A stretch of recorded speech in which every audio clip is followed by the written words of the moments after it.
Train जो कि तेज रफ्तार के साथ पटरी पर भागी जा रही थी, ठीक उस तरह जिस तरह हमारी जिंदगी भागती है। फर्क इतना है, ट्रेन स्टेशन आने पर रुकती है, पर हमारी जिंदगी कभी नहीं रुकती जब तक हमारी सांसें ना रुक जाए। युग, जिसकी उम्र 26 साल, गोरा रंग, चेक शर्ट, ब्लैक पैंट पहनकर विंडो सीट पर बैठा हुआ था और अपने कानों में हेडफोन डालकर पॉकेट एफएम पर भूतिया कहानी मेघ एक श्राप सुन रहा था।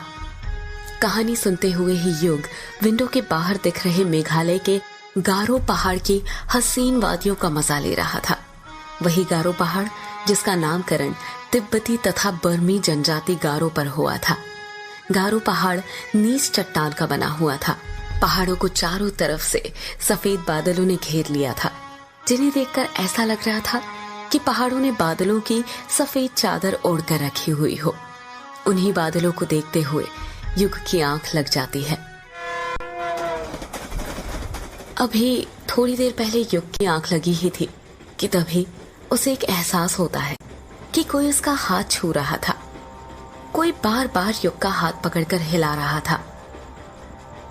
युग बौखलाहट के साथ उठ जाता है और जब अपनी आंखें खोलता है तो देखता है कि उसके चेहरे के जस्ट सामने एक बुढ़े का चेहरा था जो बड़ी बड़ी आंखें करके उसे घूर रहा था। उस बूढ़े ने सफेद मटमैली सी धोती पहनी हुई थी। उसके हाथ पैर कपकपा रहे थे। युग सोचने लग जाता है कि पहले तो ये बूढ़ा मेरे सामने नहीं बैठा था, ये पूरी सीटें खाली थी, अचानक कहां से आ गया। अगले ही पल युग खुद ही के इस सवाल का जवाब ढूंढ लेता है और मन ही मन सोचता है, लगता है जब मेरी आंख लग गई थी तभी आकर बैठ गया था। युग गुस्सा करते हुए कहता है, ये क्या हरकत है बाबा?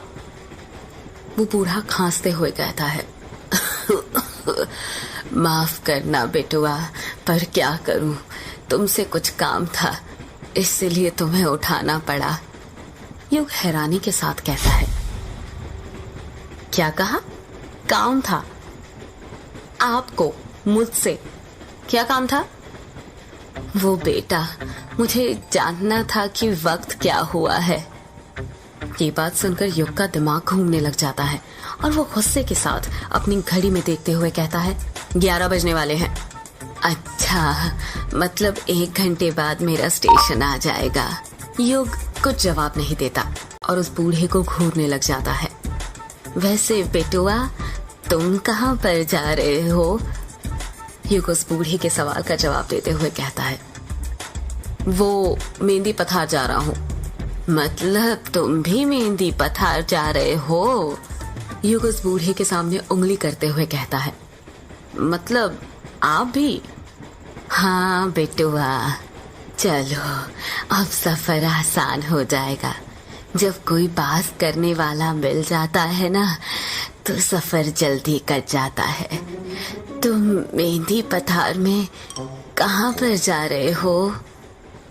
मेहंदी पथार से 5 किलोमीटर दूर है बंगला मुड़ा गांव, वहीं पर जा रहा हूँ। बंगला मुड़ा में तुम्हारे रिश्तेदार रहते हैं क्या?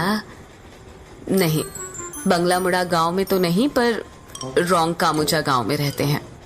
अरे ये क्या बात हुई बेटा, जब तुम्हारे रिश्तेदार रोंग कामुचा गांव में रहते हैं तो फिर तुम बंगला मुड़ा गांव क्यों जा रहे हो? इस सवाल को सुनकर युग खामोश हो जाता है। ऐसा लग रहा था जैसे उस बूढ़े ने युग की दुखती नब्ज पर हाथ रख दिया था, कुछ ऐसा पूछ लिया हो जिसका जवाब वो शायद अपने आप को भी नहीं देना चाहता था। बूढ़ा अपनी बात को आगे जारी रखते हुए कहता है, चलो नहीं बताना है तो मत बताओ। बंगला मुड़ा में कहाँ पर रुकने वाले हो बेटा? बंगला मुड़ा गांव के बाहर जो ग्रेवयार्ड कोठी पड़ती है ना, उसी में रुकने वाला हूँ। वो बूढ़ा हैरानी के साथ कहता है, वो अंग्रेजों के जमाने की कोठी जिसे कब्रिस्तान पर बनाया गया था? हाँ, वही ग्रेवयार्ड कोठी, पर वो तो पिछले 13 साल से बंद है ना? हाँ बंद है, पर अब नहीं रहेगी। मैं आज रात ही उस कोठी को खोल दूंगा। नहीं बेटुआ, ऐसा मत करना। तुम्हें उस ग्रेवयार्ड कोठी के बारे में नहीं पता क्या? क्या नहीं पता? आप साफ साफ कहेंगे क्या कहना चाहते हैं? अगर तुम बचपन में उस गांव में रहे हो तो ये तो पता ही होगा कि यक्षिणी किश्नोई नदी के पास भटका करती थी। युग उस बूढ़े की बात का कुछ जवाब नहीं देता है। वो गौर से उसकी बातों को सुन रहा था। वो बूढ़ा अपनी बात को आगे जारी रखते हुए कहता है, तुम्हें पता है उस यक्षिणी के एक नहीं 2 ठिकाने थे। पहला किश्नोई नदी और दूसरा ग्रेवयार्ड कोठी। युग हैरानी के साथ कहता है, क्या कहा? ग्रेवयार्ड कोठी? हाँ, ग्रेवयार्ड कोठी। गांव के लोगों ने कई बार यक्षिणी को ग्रेवयार्ड कोठी के पास भी भटकते देखा था। यक्षिणी हर पूर्णिमा और अमावस्या की रात मर्दों के साथ संभोग करके उनके दिल का खून चूसकर उन्हें मार दिया करती थी। इसका मतलब पापा ने बचा मत करना, तुम्हें उस ग्रेवयार्ड कोठी के बारे में नहीं पता क्या? क्या नहीं पता? आप साफ साफ कहेंगे क्या कहना चाहते हैं? अगर तुम बचपन में उस गांव में रहे हो तो ये तो पता ही होगा कि यक्षिणी किश्नोई नदी के पास भटका करती थी। युग उस बूढ़े की बात का कुछ जवाब नहीं देता है। वो गौर से उसकी बातों को सुन रहा था। वो बूढ़ा अपनी बात को आगे जारी रखते हुए कहता है, तुम्हें पता है उस यक्षिणी के एक नहीं 2 ठिकाने थे। पहला किश्नोई नदी और दूसरा ग्रेवयार्ड कोठी। युग हैरानी के साथ कहता है, क्या कहा? ग्रेवयार्ड कोठी? हाँ, ग्रेवयार्ड कोठी। गांव के लोगों ने कई बार यक्षिणी को ग्रेवयार्ड कोठी के पास भी भटकते देखा था। यक्षिणी हर पूर्णिमा और अमावस्या की रात मर्दों के साथ संभोग करके उनके दिल का खून चूसकर उन्हें मार दिया करती थी। इसका मतलब पापा ने बचपन में जो कहानी मुझे सुनाई थी वो कोई कहानी नहीं बल्कि हकीकत थी। बेटुआ, किस कहानी की बात कर रहे हो तुम? बूढ़े की बात सुनकर युग अपने अतीत की यादों में खो। उसको याद आता है वो पल जब वो 10 साल का था और अपने पिता से बातें कर रहा था।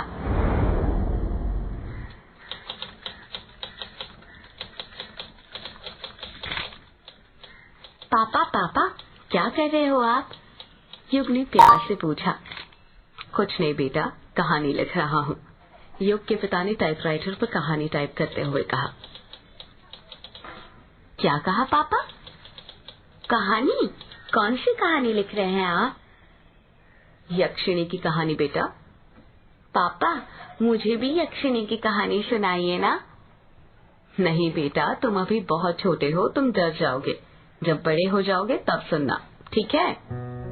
युग उदास हो जाता है और मुंह बनाते हुए कहता है, प्लीज पापा सुनाइए ना, मैं नहीं डरूंगा, प्रॉमिस। और आप ही कहते हैं ना कि अब तो मैं बड़ा हो गया हूँ और बच्चे डरते नहीं हैं बल्कि डराते हैं। तो प्लीज पापा मुझे यक्षिणी की कहानी सुनाइए ना। युग जिद करने लग जाता है और युग की जिद के आगे उसके पापा हार मान जाते हैं और उसे यक्षिणी की कहानी सुनाने लग जाते हैं। कहते हैं ये जो अपनी किश्नोई नदी है ना, बहुत सालों से वहाँ पर यक्षिणी डायन रहा करती थी। युग हैरानी के साथ कहता है, ये बंगला मुड़ा और रोंकामुचा गांव के बीच में जो नदी पड़ती है वहीं पर पापा? हाँ बेटा, वहीं पर। ये जो यक्षिणी होती है ना, ये जंगलों में या पानी वाली जगहों के पास पाई जाती है।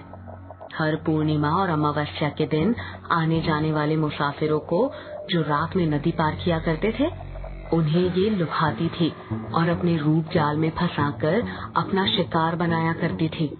कहते हैं यक्षिणी को कमल और चमेली के फूल बहुत पसंद होते हैं। वो हमेशा उसे अपने पास रखा करती थी।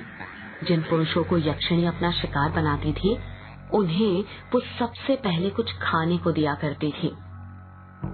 खाने का? पर क्यों पापा? वो इसलिए बेटा, क्योंकि वो उस खाने में ऐसा मंत्र फूंकती थी कि जो भी पुरुष उसे खाता था वो उसके वश में हो जाता था।